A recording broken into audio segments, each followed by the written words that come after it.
in my last video, I have discussed about conditional sentences and their types. Let's discuss about each of them. First one is likely condition or probable condition. ये जो likely condition और probable condition होता है, उसमें जो if close या conditional close में जो कंडीशन या शर्त दी हुई होती है वो पॉसिबल होती है, और यदि कंडीशन पॉसिबल है तो रिजल्ट का एक्शन भी पॉसिबल होगा। प्रोबेबल कंडीशन वाले जो सेंटेंसेस होते हैं उसमें कंडीशनल क्लोज या इफ क्लोज में हम प्रेजेंट इंडेफिनिट टेंस का यूज करते हैं, जबकि रिजल्ट क्लोज में सिंपल फ्यूचर टेंस यूज किया जाता है।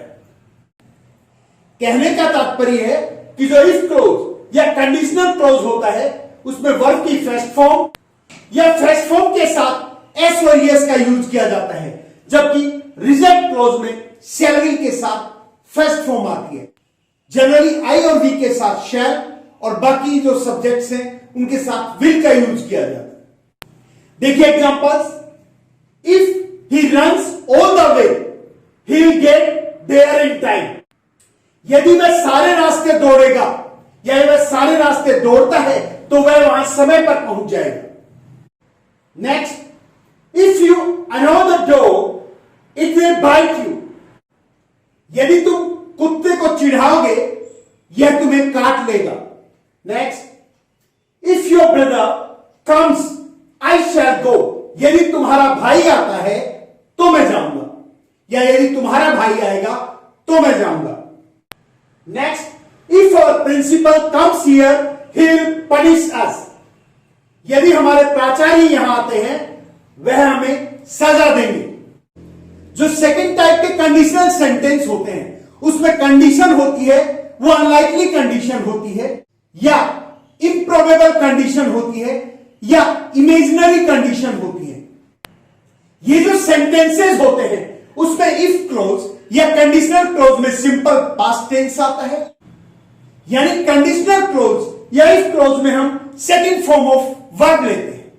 यदि होने का अर्थ है बी की फॉर्म भरनी हो तो वर्ब का यूज किया जाता है, भले ही सब्जेक्ट सिंगुलर हो या प्लूरल। और रिजल्ट क्लोज में वुड के साथ फर्स्ट फॉर्म आती है। हालांकि कंडीशनल क्लोज में पास्ट टेंस का यूज होता है पर वो फ्यूचर टाइम को इंडिकेट करता है।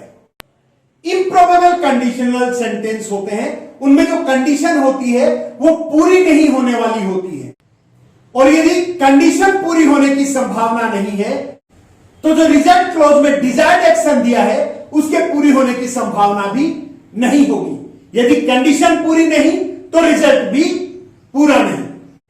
सीधा example, if I drop the glass it would break. यदि मैं गिलास को गिरा देता तो यह टूट जाता। देखो, यदि गिलास को गिरा दिया जाए तो वो टूट तो जाएगा, परंतु ऐसे काम के होने की पॉसिबिलिटी नहीं है। क्यों? क्योंकि कोई भी अपना गिलास तोड़ना नहीं चाहेगा। Next, if he invited me I would attend the party. यदि वो मुझे आमंत्रित करता तो मैं पार्टी में जाता। मतलब आमंत्रित नहीं किया है तो पार्टी में नहीं जाया जाएगा। Next, if I had wings I would fly in the sky. यदि मेरे पंख होते तो मैं आकाश में उड़ता। पंख होते तो उड़ सकता था, पर पंख नहीं है तो उड़ने की पॉसिबिलिटी भी नहीं है। If I were N orange I would be sweet and juicy. यदि मैं एक संतरा होता तो मैं मीठा और रसीला होता, लेकिन संतरा नहीं हूं, इसका मतलब मीठा और रसीला भी नहीं होऊंगा। Next, if I were you I would plant potatoes. यदि मैं तुम होता या मैं तुम्हारी जगह होता तो मैं आलू बोता, पर मैं तुम्हारी जगह नहीं हो सकता इसलिए आलू नहीं बोया जाएगा। Next, if he knew her address he would tell you. यदि उसे उसका पता होता तो वह तुम्हें बता देता। इसका मतलब वो उसके एड्रेस के बारे में नहीं जानता है और वो तुम्हें नहीं बता पाएगा।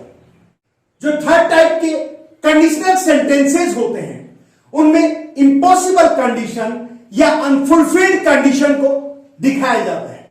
ऐसे सेंटेंसेस में इफ क्लोज या कंडीशनल क्लोज को पास्ट परफेक्ट टेंस में दिखाते हैं और रिजल्ट क्लोज को परफेक्ट कंडीशनल में दिखाते हैं।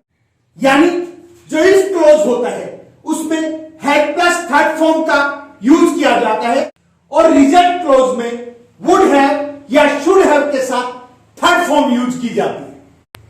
इस प्रकार के सेंटेंसेस दिखाते हैं कि इफ क्लोज में जो एक्शन दे रखा है वो पास्ट में पूरा हुआ ही नहीं और ना ही इसे अब पूरा किया जा सकता है। एज ए रिजल्ट जो रिजल्ट क्लोज का एक्शन है वो भी पूरा होना असंभव है।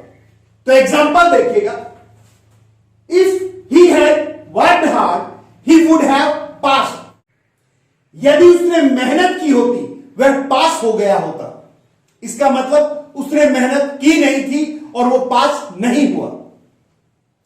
Next, if I had run the race I would have won a prize.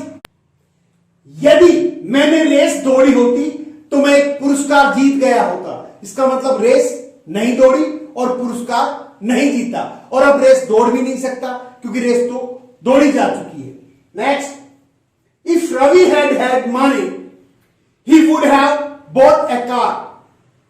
यदि रवि के पास धन होता तो वह एक कार खरीद चुका होता। Next, if Ritu had invited me I would have attended the party. यदि रितु ने मुझे इनवाइट किया होता तो मैंने पार्टी में शिरकत की होती, मैं पार्टी में शामिल हुआ होता। परंतु चूंकि मुझे इनवाइट ही नहीं किया गया था इसलिए पार्टी में शामिल भी नहीं हुआ जाएगा। If he had appeared in the examination he would have pass. यदि वो परीक्षा में शामिल हुआ होता तो वह पास हो गया होता। इसका मतलब उसने परीक्षा ही नहीं दी तो पास होने का प्रश्न ही नहीं होता है। Next, if he had come to me I would have helped him. यदि वह मेरे पास आया होता तो मैंने उसकी मदद की हुई होती या मैंने उसकी मदद की होती, परंतु वो मेरे पास आया ही नहीं। इसका मतलब मैंने मदद की ही नहीं। देखिए, यदि हम चाहें तो रिजल्ट क्लोज को पहले और कंडीशनल क्लोज को बाद में रख सकते हैं। यदि हम इसी सेंटेंस को यह बोल देते, ही would have passed if he had worked hard. वह पास हो गया होता यदि उसने मेहनत की होती, तो भी सेंटेंस के अर्थ में कोई परिवर्तन नहीं होना था। हम किसी भी क्लोज को पहले लिख सकते हैं, अर्थ वही रहता है, अर्थ में कोई परिवर्तन नहीं आता है। तो स्टूडेंट्स, आज हमने तीनों प्रकार की कंडीशनल सेंटेंसेस को देखा है। आशा है आपको समझ आ गया होगा। यदि आपको समझ आया हो और वीडियो अच्छा लगा हो तो इसे लाइक करें, अपने फ्रेंड्स के साथ शेयर करें ताकि वो भी इसका बेनिफिट उठा सके।